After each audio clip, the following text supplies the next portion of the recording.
여기 앉아서 이런 강의를 들으시는 것은 궁극적인 목적은 인간답게 살기 위해서 그렇습니다. 그런데 인간답게 사는 것이 무엇이냐 하는 걸 어제 말씀드렸는데, 우선 나 자신을 유지할 수 있는 게 인간답게 사는 거예요. 즉 내가 잘 먹고 잘 사는 것, 이것이 스타트입니다. 이것이 스타트예요. 근데 그걸로 끝나버리면 안 돼요. 어려운 처지에, 즉 나보다 어려운 처지에 있는 사람이 인간답게 살 수 있도록 도와줘야 진짜 인간다운 삶이 되거든요. 예를 들면 여기 있는 분들이에요. 누구십니까? 이병철 회장, 정주영 회장님. 이분이 누구신지 모르면 상당히 곤란해요. 이분은 앤드류 카네기, 미국 최고의 부자였죠. 이분은 조 지라드, 이분은 빌 포터, 폴 마이어. 전부 다 어려운 가운데 성공을 하신 분이에요. 이 중에 이병철 회장님은 학력이 굉장히 좋으십니다. 일본 와세다 대학에서 공부를 하셨어. 그러나 우리 정중 회장님, 우리 로얄 마스터하고 똑같죠.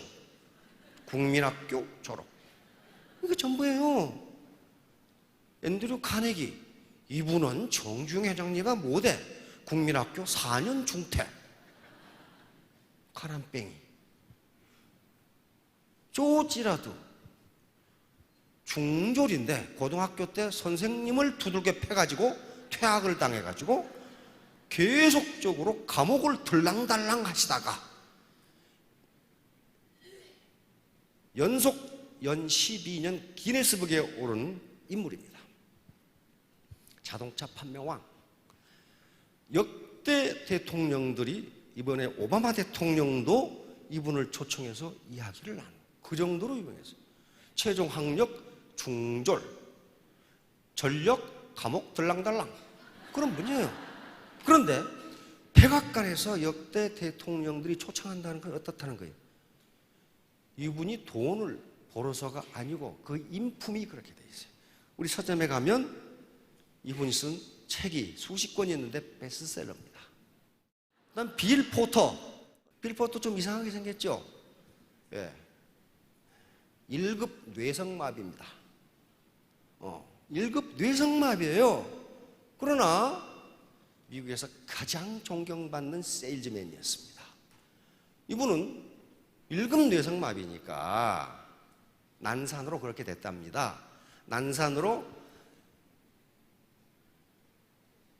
엄마가 죽게 생겼으니까 의사들이 요 가위를 가지고 꺼냈어요. 그러면서 뇌를 다쳐가지고 항상 허리는 꼽추해가지고 이렇게 생겼고, 다리 하나는 길고 다리 하나는 짧고,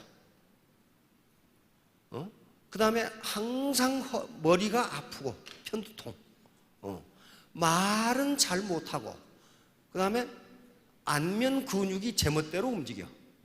이렇게 보려고 그러는데 이쪽이 보이고. 그런데 미국 최고의 세일즈맨이 됩니다. 그런 분이에요. 그분이 어떻게, 여기 계신 분들이 빌 포터보다 못하신 분들이 한 분도 없어요. 그 다음에 폴 마이어. 저 양반 노숙자였어요. 노숙자. 그런데 저분의 책이 지금 베스트셀러가 되고 있고, 지금 기업을 최근에 조사해 보니까 한 60개 거느리고 있는 최고의 부자예요. 그렇게 됐어. 그렇다면 이 양반들이 강조하고 있는 게, 나는 이렇게 부자가 됐다. 학력이 좋은 사람이 한 사람 없어. 이병철 회장님을 제외하고는요. 그것은 이분들의 삶, 이분들이 하시는 말씀은 맞다, 진리다. 왜? 나는 이렇게 했다예요. 그런데 다 공통점이 있어요. 공통점. 그게 갈망하라예요. 내가 성공해야 된다고 갈망하라. 그 갈망이 없다면 이 책을 읽지 않는 게 좋다. 읽어봐야 소용없다. 그런 거예요. 자, 그러면 가만히 있으니까 운이 왔다, 그런 말이 아니에요. 지금 이 정주영 회장님 좌우명은요, 진인사 대천명이에요. 사람으로서 할 일을 다 하고 천명을 기다린다는 거거든요. 가만히 앉아서 천명을 기다리는 게 아니고 사람으로서 할 일을 다하고 진인상 대천명이라고 합니다. 똑같아요. 사람으로서 할 일을 다하고 운을 기다린다. 이병철 회장님 운둔군, 이거 이병철 회장님이 직접 쓰신 거예요. 여기도 좀 쓰고 있죠. 뭐라고 써놨냐면 겸손이라고 써놨어요. 겸손. 이걸 이건희 회장님한테 계속 강조하시는 거예요. 겸손, 운둔군, 경총. 예. 운이 뭔가 하는 거예요. 동양에서도 이걸 운이라고 그랬어요. 이 운은요, 이게 운인데요. 운은 이게 무슨 운자예요? 움직일 운자입니다. 움직일 운자고 돌 운자예요. 돌고 돈다. 그러면 기가 막히게 붙여놨어요. 운은 움직이고 돌고 돈다. 어떤 개인에게 멈춰 있지 않다. 그럼 이게 동양 사상이에요. 그럼 서양에서는 어떻게 생각하는가? 서양의 정신세계의 물줄기는 두 개입니다. 하나는 헬레니즘이라고 하는 것이고 또 하나는 헤브라이즘이라고 하는 거예요. 헬레니즘은 옛날 고대 그리스 문명을 이야기합니다. 그걸 헬라라고 그랬거든요. 헬레니즘이. 이것은 합리주의입니다. 합리주의가 이성이에요. 소크라테스, 플라톤, 아리스토텔레스, 저 어떻습니까? 합리적인 사람이죠. 그래서 이게 서양 문명의 한 줄기예요. 이것은 과학기술과 학문, 철학의 바탕이 됩니다. 또 하나는 헤브라이즘입니다. 이건 유대 지방에 있었던 종교예요. 유일신 사상. 이것은 서양으로 들어오면서 종교와 예술과 문학의 근원이 돼요. 바하가 뭐였어요? 음악의 아버지라고 하는 바하는 교회 오르간 연주자였어요. 그러니까 그걸 중심으로 신을 찬양하면서 음악이라는 게 나온단 말이에요. 그러니까 서양 문명의 두 줄기예요. 그러면 그리스 신화에 나오는 기회의 신입니다. 이것은 그러니까 과거 고대 그리스의 합리주의의 영향을 받은 거예요. 이게 신이라는 이름을 불렀지만은 인간사를 여기에 빗대서 지금 이야기하는 우화예요. 카이로스는 제우스의 아들입니다. 제우스가 올림포스의 주신이죠. 그러니까 파워가 막강한데 요놈이 담당하는 것은 기회야, 기회. 오퍼추니티. 기회라고요. 기회의 신인데 어떻게 만들어놨어요? 뻘거벗고 있어요. 근데 그 밑에 시가 써져 있어요. 시가 뭐라고 써있냐? 왜 뻘거벗었느냐? 모든 사람이 알아보기 쉬우라고. 그렇게 돼 있어. 그 다음에 이 카이로스는 앞머리는 머리가 길어요. 뒷머리가 대머리예요. 밑에 시에 뭐라고 써있냐? 왜 앞머리가 긴가? 나를 발견한 사람이 빨리 잡으라고. 왜 뒷머리가 없는가? 나를 놓친 사람은 절대로 잡지 못하도록. 그렇게 해설이 돼 있어요. 이게 기회라 이게. 그러니까 헬레니즘의 합리주의를 생각하는 기회란 이런 것이다. 모든 사람이 발견할 수 있지만은 기회를 놓치면 잡을 수 없다. 그 다음에 여기 보세요. 양쪽 어깨에 날개가 달려있고 발 뒤꿈치에 날개가 달려있어요. 왜 날개가 달려있는가? 나는 한 곳에 머무르지 않고 신속하게 움직임으로. 그래서 그러니까 어떤 사람은 운이 있고 어떤 사람은 없고 그렇지 않다는 거예요. 그리고 나를 놓친 놈이 잡으러 오면 빨리 도망가려고. 그리고 발 뒤꿈치를 틀고 있어. 보세요. 발 뒤꿈치를 틀고 있잖아요. 이것도 빨리 도망가려고. 내 기회를 놓쳤네, 잡을까 하면 그러면 거기 가고 없어. 손에는 저울과 칼을 들고 있습니다. 저울은 뭐라고 해설을 해놨냐면은 당신 앞에 나타난 기회가 정말 가치가 있는지 빨리 저울로 달아보라. 빨리 저울로 달아서 판단해보라. 칼은 무엇이냐면 카이로스는 기회의 신의 이름이지만 시간이라는 개념이 있습니다. 시간은 두 가지가 있는데 크로노스와 카이로스가 있는데 크로노스는 물리적으로 흘러가는 시간이 크로노스고 카이로스는 어떤 순간이에요. 기회 포착이에요. 기회 포착 시간이에요. 타이밍이에요. 타이밍. 그러니까 칼을 들고 있는 것은 시간은 지구상의 어떤 것보다도 날카롭다. 다시 말하면 시간은 당신을 기다려주지 않는다. 그 개념이에요. 그러니까 빨리 결단하라. 당신 앞에 나타난 기회가 정말 가치가 있는 것인지 달아보고 앞머리를 잡아라. 놓치면 못 잡는다. 이거 어때요? 동양의 운과 똑같아요. 빨리 움직이고 놓치면 못 잡았고 어느 한 군데 멈춰 있지 않고 움직여요. 자, 다음 요것이 로마로 들어갑니다. 이제 요게 카이로스예요. 우리가 자동차 경주, 쇼트트랙 빙상, 그리고 올림픽에서 중장거리 달리기를 보면은 누가 이쪽 안 코스를 잡느냐 하는 게 메달의 색깔을 좌우한답니다. 마라톤, 그 다음에 이거 빙상 보세요. 빙상은요, 금메달과 은메달, 동메달이 100분의 1초도 안 돼요. 우리 김동성 선수가 어떻게 했어요? 요래 가지고 1등 하죠? 요 스케이트 날 요거 가지고 1등을 해. 그게 100분의 1초예요. 요걸 카이로스라고 합니다. 카이로스. 다시 말하면 기회 포착 능력이에요. 이것이 애터미가 기회인가 아닌가는 스스로 판단해야지. 사업 설명한 사람들은 다 기회라고 그래. 근데 저 사람이 거짓말하는지 아닌지 내가 어떻게 알아? 자기가 판단해야 돼. 이게 이병철 회장님이 쓰신 거예요. 또 경청. 이게 이건희 회장님한테 말하지 말고 들어라 그랬어요. 들어라. 그래서 이분은 결제하실 때 아무 말이 없대. 희죽희죽 웃으면서 선친이 말하지 말라고 그랬거든. 말하지 말라고 그랬어. 그래 이렇게 된 거예요. 이거 이병철 회장님 공항에서 내리면 기자들이 이번 경제 문제에 대해서 어떻게 생각하십니까? 어떻게 생각하십니까? 그러죠. 그러면 뭐라고 그래요? 말이 없어. 그러니까 저 하다가 저까지 가버려 그냥. 말을 안 해, 말을. 왜? 선친께서 많이 들어라 그랬거든. 네 말하지 말고 들어라. 이게 이분들의 경영 철학이었어요. 이병철 회장님 집무실에 항상 두었던 목계, 나무로 깎은 닭이에요. 요건 장자에 나오는 이야기입니다. 그리고 열자에 나오는 목계지덕이라는 말이 있어요. 그러니까 이병철 회장님이 굉장히 많은 책을 읽으셨다는 거예요. 장자에 어떤 얘기가 나오냐 하면은 주나라 선왕이라는 왕이 투개를 좋아해. 닭싸움을 좋아해. 그래가지고 자기가 기르는 투개를 그 당시 천하 제1의 투개 조련사인 기성자라는 사람에게 맡기면서 닭싸움에서 이기도록 해달라고 부탁을 합니다.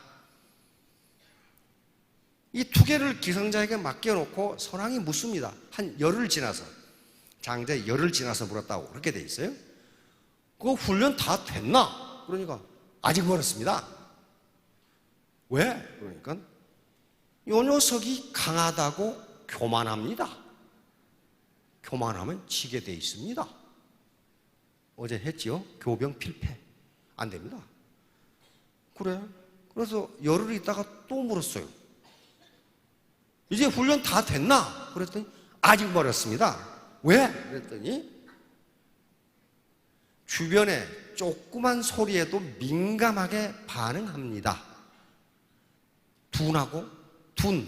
둔하지 않고 주변에 조그만 소리에도 민감하게 반응합니다. 그렇게 해가지고는 이길 수가 없습니다.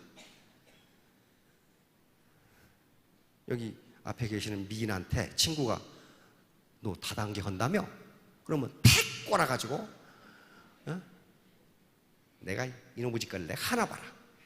그게 민감하게 반응하는 거예요. 다음 10일 있다가 또 물었어요. 이제 훈련 다 됐나? 그랬더니 아직 멀었습니다. 왜? 그랬더니 다른 닭만 보면 잡아먹으려고 즉 싸움을 하려고 덤빕니다. 그렇게 해가지고는 이길 수가 없습니다. 또 10일 지나서 이제 다 됐나? 그랬더니 다 됐습니다. 그러면서 말합니다. 이 닭은 교만하지도 않고 누구를 보고 싸움하려고 덤비지도 않고 주변의 작은 소리에 움직이지 않습니다. 멀리서 보면 마치 나무로 깎은 닭 닭과 같습니다. 따라서 다른 닭이 이 닭을 보면 싸우기도 전에 지레 겁을 먹고 도망갑니다. 이게 목계지덕이에요. 요걸 읽고 이명철 회장님이 요 닭을 깎아가지고, 이 닭 어디 갔어? 닭을 깎아가지고 집무실에 놔두신 거예요. 운둔근하고 같죠? 교만하지 않고 주변의 작은 소리에 휘둘리지 않고 누구를 보면 싸우려고 덤벼들지 않고 누가 뭐라 하면 두둑에 가만히 눈만 끄먹끄먹 앉아있으면 요거 하는 놈이 지쳐가지고 가. 나중에는 요거예요. 운둔근이라는 게. 끝까지 아주 never give up, 끝까지 포기하지 말고. 요 의미가 중요한 게 아니고 이병철에는 이 정신을 받아들이라는 거예요. 정신. 정중 회장님의 진인사 대천명. 내가 할 일을 다 하고 천명을 기다린다. 그냥 가만히 앉아서 운이 언제 오나 기다리는 게 아니라. 이병철 회장 호암 어록이라는 게 있습니다. 이병철 회장 호가 호암이거든요. 나는 살아가면서 이 운동근이죠. 이를 내 자신에게 반복해서 들려준다. 운동근. 이게 자기 암시예요. 오토 서제션. 자기 암시. 왜? 아까 칼 구스타프 융이 얘기했던 집단 무의식에 내 의식을 집어넣는 거예요. 집단 무의식은 항상 부정적이기 때문에 이걸 긍정으로 바꿔놓기 위한 그 작업을, 이분은 심리학자가 아닙니다. 그런데 그렇게 하니까 이루어지더라는 것을 체험적으로 하신 거예요. 자, 이건 폴 마이어의 Attitude is Everything이라고 하는 책에 있어요. 그런데 우리말로는 다르게 번역되어 있어요. 폴 마이어, 아까 전에 이 노숙자 있다는 사람. 이게 어떤 얘기가 나오냐면, 이건 폴 마이어의 책에도 있고 동방우화에도 이 내용이 똑같이 들어있습니다. 폴 마이어의 책에 있는 내용을 소개를 드리면은, 오아시스에 노인이 샘가에 앉아서 쉬고 있는데 어떤 젊은이가 헐레벌떡하고 와가지고 물 한 모금 얻어먹고 가겠습니다. 그러더니, 어르신, 이 마을이 살만합니까? 이렇게 물었어. 그랬더니 이 노인이 대답하는 게, 자네가 전에 살던 곳은 어땠는데? 그렇게 물어. 그러니까, 아이고, 말도 마십시오. 심술꾸러기들아, 내가 욕심은 많고 맨날 싸우고 내가 그놈의 동네에 살기 싫어서 왔습니다. 이렇게 대답하니까 이 노인이, 이 마을도 그래? 그렇단 말이에요. 그러니까 이 젊은이는 물 한 바가지 얻어먹고 쏜살같이 도망가 버렸어. 한참 있으니까 다른 젊은이가 와. 똑같은 질문을 해. 어르신, 이 마을은 어떻습니까? 그러니까, 자네 살던 곳은 어땠는데? 똑같이 물어. 그러니까, 아이고, 말도 마십시오. 그렇게 인심이 좋고 서로 돕고 마음씨 좋은 사람들이었는데 내가 불가피한 일이 있어서 이렇게 왔습니다. 내가 기회가 되면 다시 그 마을로 가 살고 싶습니다. 이렇게 하니까 노인이, 이 마을도 그래? 그래가지고, 아이고, 그렇습니까? 하고 그 젊은이는 그 동네 가서 구민이 됐어요. 동네 사람이 됐어. 옆에서 듣고 있던 다른 사람이, 아이고, 어르신, 왜 똑같은 질문을 했는데 답을 반대로 하십니까? 그렇게 물으니까 이 노인이, 사람은 자기가 마음속에 만든 환경 속에서 사는 거야. 환경이 따로 없어. 앞에 젊은이는 심술궂고 싸움하고 지 마음이 그렇게 돼 있으니까 저놈은 어디를 가든지 그 모양이라, 그 말이야. 뒤에 온 사람은 서로 돕고 마음씨 곱고 그렇게 자기 마음 환경이 되어 있으니 저 사나이는 어디 가서 살든지 똑같다. 이게 뭐예요? Attitude is everything. 폴 마이어 하고 싶은 말은 당신의 마음속이 어떻게 되어 있냐에 따라서 성공 여부가 결정된다. 이건 우리 우화에도 있어요. 이성계와 무학대사. 태조 이성계가 조선왕조를 세우고 한가한 봄날 자기의 스승으로 모시는 무학대사하고 마주 앉았죠. 대사, 오늘은 한가하게 차 한잔 하십시다. 그런데 우리 솔직하게 마음에 있는 말을 합시다. 거짓말하지 말고. 내가 그럼 먼저 하겠소. 내가 퇴사를 보니 돼지처럼 보이는구려. 이렇게 얘기했단 말이에요. 무학대사가 뭐라고 그래요? 하하하, 상감마마 그렇습니까? 제가 주상을 보니 부처님 같습니다. 이렇게 말했단 말이에요. 그러니까 이성에 깜짝 놀라가지고, 아니 나는 대사를 욕했는데 대사는 왜 나를 칭찬하세요? 그러니까 대사가 하신 말씀이 돼지 눈에는 돼지같이 보이고 부처님 눈에는 부처같이 보이는 법입니다. 그러니까 완전히 이성계를 돼지로 만들어버린 거예요. 폴 마이어가 했던 이야기하고 똑같아요. 사람은 자기가 마음속에 만든 환경 속에서 사는 겁니다. 그래서 그 환경, 마음의 환경이 좋은 사람은 어디 가든지 화합하고 잘 살고, 그게 나쁜 사람은 어디 가든지 그 모양입니다. 자, 여기 오신 분은 다 마음속 환경이 굉장히 좋으신 분들입니다. 나쁘신 분은 안 왔거나 왔더라도 밖에 왔다 갔다 지금 계시거나 그런 분들이니까 3년 후, 5년 후에 전부 스타마스터, 로얄마스터가 되시기 바랍니다. 네, 감사합니다.